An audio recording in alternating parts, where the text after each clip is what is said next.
Eh bien, quoi de neuf, docteur, aujourd'hui? François Bayrou a entamé, en réponse A, une grève de la faim.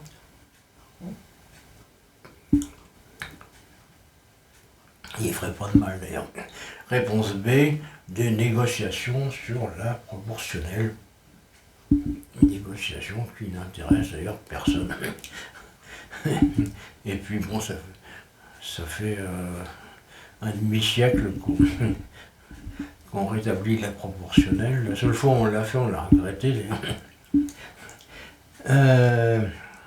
Donc ça va. Je sais pas ce que ça va faire en fait. Mais ce qui est sûr, c'est que ça va pas intéresser grand monde, à part quelques personnes qui vont en bénéficier. Voilà, voilà. Quoi d'autre? Ah oui. Pas question d'augmenter les impôts. De toute façon, le gouvernement ne cesse de nous le répéter, on va y revenir. Et évoquer, d'ailleurs, on fait un casus belli éventuel. Si on augmente les impôts, il votera la censure.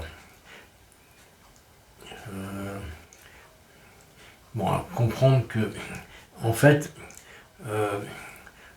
c'est pour montrer aux gens riches qui votent pour lui que Retailleau les trahit parce qu'il va augmenter les impôts alors que lui, Wauquiez, il prend la défense des braves gens. Donc c'est un coup de pied de l'âne, la spécialité de Wauquiez, il n'arrête pas en ce moment, parce que normalement il a perdu les élections pour être patron des Républicains, même ça il va pas y arriver. Il aurait mieux fait de rester en Rhône-Alpes-Auvergne, ou même juste en Auvergne. Parce que là, il accumule les gadins, mais bon, il faut dire qu'il est très antipathique, Wauquiez quand même. Retailleau aussi, ceci. Bon, là, il en a tout, mais là, il voudrait se faire passer pour une espèce de chevalier Bayard au service des petits nantis. Bon, c'est encore un coup bas. Bon. Donc faites-toi attention. Lui-même, il explique que quand il dit un truc, c'est du bullshit, c'est-à-dire la merde, quoi. En gros. Et quoi de neuf, à part ça? Ah oui, la taxe d'habitation.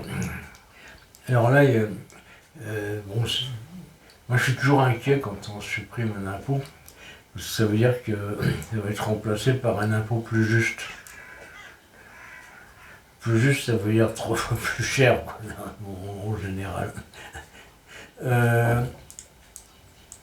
Donc, c'est pas pour nuire aux gens. Hein.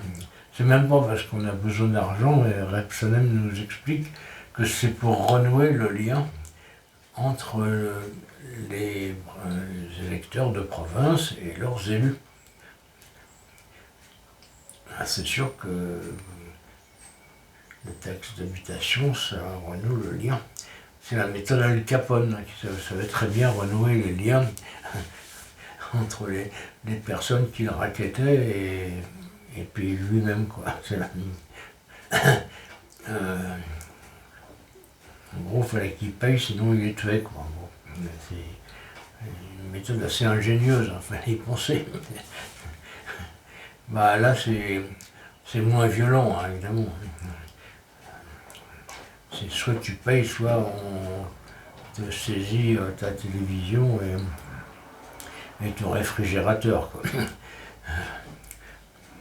Encore que la télévision, maintenant, c'est plus grand chose, quand même. Voilà. Donc, fallait pas se réjouir de la suppression de la taxe d'habitation. Mais déjà, quand je paye aussi la taxe foncière, j'ai vu que la taxe foncière, elle allait bientôt atteindre l'Himalaya. Et puis après, ils vont nous remettre la taxe d'habitation, mais elle sera plus chère qu'avant. Mais je vous rassure, on lui donnera un autre nom.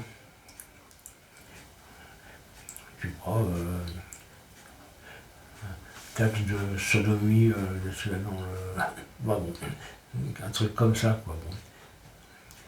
Là, il y aura un effort de transparence qui serait louable. Au moins, on pourrait payer l'âme sereine en se disant que l'administration ne nous prend pas pour des cons. Voilà, voilà. Ça renoue le lien, quoi. Bon, moi, j'aimerais bien qu'il m'oublie, mais bon, j'ai pas envie de renouer le lien, en fait.